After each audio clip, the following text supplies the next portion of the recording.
সবই তো জামিনযোগ্য ধারা। আদালতে সন্দীপ ও অভিজিতের আইনজীবীর প্রশ্নের মুখে সিবিআই রাজ্য সরকারের অনুমতি ছাড়াই তাকে গ্রেফতার করা হয়েছে। শুক্রবার শিয়ালদা আদালতে এমনই দাবি করলেন টালা থানার প্রাপ্ত ওসি অভিজিৎ মণ্ডল। তার আইনজীবীর প্রশ্ন, রাজ্য সরকারের অনুমতি ছাড়া কিভাবে একটি থানার ওসিকে গ্রেফতার করল সিবিআই।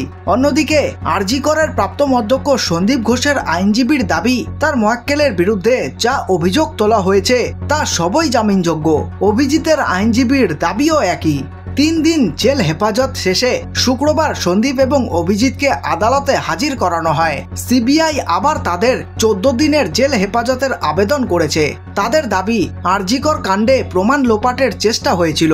সন্দীপ এবং অভিজিতের বিরুদ্ধে সেই অভিযোগের প্রমাণ মিলেছে। যে পথে তদন্ত চলছে তা জানেন সন্দীপেরা। এমন অবস্থায় তারা জামিন পেলে তথ্য প্রমাণ নষ্ট হতে পারে, সাক্ষীদের ওপর প্রভাব খাটাতে পারেন তারা। সন্দীপের আইনজীবী আদালতে জানান, সিবিআই ধরেই নিয়েছে যে তার মক্কেলকে জামিন দেওয়া হবে না। প্রমাণ লোপাটের যে অভিযোগ করা হচ্ছে তা জামিনযোগ্য বলেও আদালতে দাবি সন্দীপের আইনজীবীর।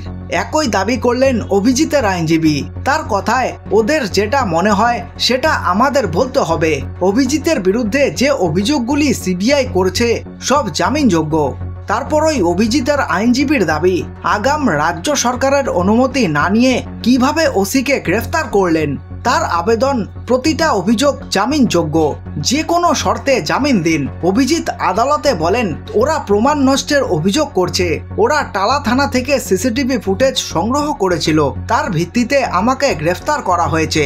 আমি টালা থানার ওসি ছিলাম, কিন্তু সেখানে সিসিটিভি নষ্টের কোনো অভিযোগ তো নেই। এই খবরটি ভালো লেগে থাকলে লাইক করতে পারেন এবং আপনাদের মূল্যবান সময় দেওয়ার জন্য ধন্যবাদ। আপনাদের দিন শুভ হোক।